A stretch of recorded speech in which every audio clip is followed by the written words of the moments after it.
ব্রিগেডে না গেলে হারাতে হবে পদ, হুঁশিয়ারি মানস ভূঁইয়ার। আগামীকাল রবিবার ব্রিগেডে তৃণমূলের জনগর্জন সভা রয়েছে।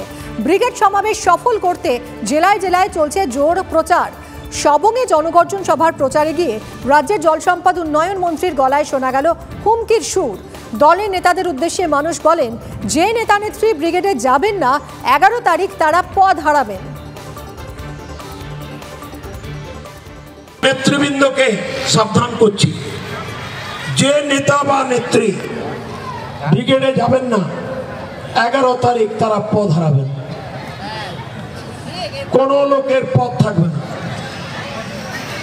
এই মঞ্চে যতগুলো নেতা আছে একটা নেতারও পদ থাকবে না যদি কর্মীদের সঙ্গে ব্রিগেড না যায়। একটা নেতারও পদ থাকবে না, সবাইকে যেতে হবে।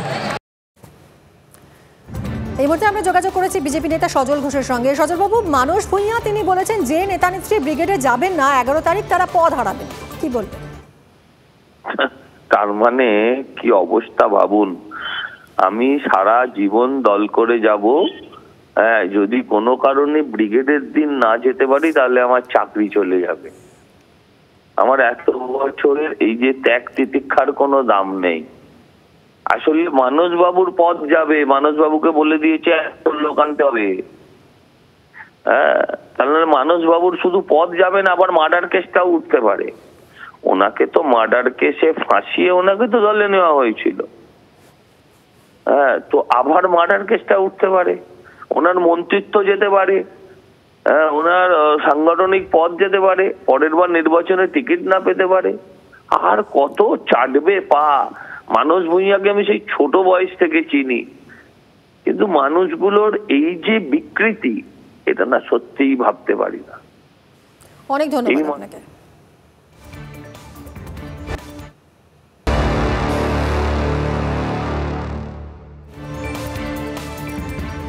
লোকসভা ভোটের আগে তৃণমূলের ব্রিগেডের কৌতূহলের কেন্দ্রে র্যাম্প। বক্তৃতা করতে করতে র্যাম্প ধরে হেঁটে কর্মী সমর্থকদের একেবারে কাছে পৌঁছে যেতে পারবেন মমতা বন্দ্যোপাধ্যায় এবং অভিষেক বন্দ্যোপাধ্যায়। আর এই চমকপ্রদ র্যাম্প নিয়ে চর্চা চলছে তৃণমূলের অন্দরে। ব্রিগেড প্যারেড গ্রাউন্ডের অংশে সভা করা হচ্ছে, তাকে বেশ কতগুলো ব্লকে ভাগ করা হয়েছে। মঞ্চ এবং ডিজোন বাদ দিয়ে প্রায় 40 থেকে 50টির কাছাকাছি ব্লকে ভাগ করা হয়েছে মাঠকে, যেখানে কর্মী সমর্থকরা থাকবেন।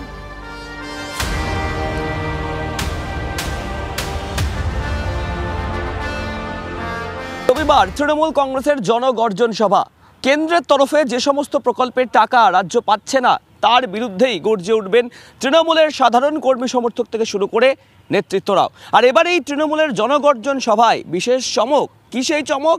তৃণমূল কংগ্রেসের তরফ থেকে যেটা তৈরি করা হয়েছে সেটা হচ্ছে একটা বিশেষ র্যাম্প। এই মুহূর্তে যে র্যাম্পের উপর আমি রয়েছি সেই র্যাম্প একদম মূল মঞ্চ থেকে যেমন সোজাসুজি চলে গিয়েছে, এবং সেই সোজাসুজি যাওয়ার পরে কিছুটা যাওয়ার পরে একটি র্যাম্পের অংশ বাঁ দিকে, একটি র্যাম্পের অংশ ডান দিকে গিয়েছে। অর্থাৎ যে সমস্ত কর্মী সমর্থকেরা আসবেন এই ব্রিগেড প্যারেড ময়দানে, এই তৃণমূল কংগ্রেসের জনগর্জন সভায়, তারা যাতে সামনে থেকে নেতা নেত্রীদেরকে একবার দেখতে পারেন, সচক্ষে দেখতে পারেন এবং তাদের কথা শুনতে পারেন, সেই কারণেই কিন্তু এই বিশেষ ব্যবস্থা করা হয়েছে বলে তৃণমূল সূত্রে খবর পাওয়া যাচ্ছে। সব মিলিয়ে রবিবারের ব্রিগেড প্যারেড গ্রাউন্ডে তৃণমূল কংগ্রেসের যে জনগর্জন সভা, সেই জনগর্জন সভার প্রস্তুতি যেমন একদিকে তঙ্গে, ঠিক তারই পাশাপাশি এই সভায় থাকছে বিশেষ চমকও। ক্যামেরায় বিনোদের সাথে অরিত্র, TV9 বাংলা, কলকাতা।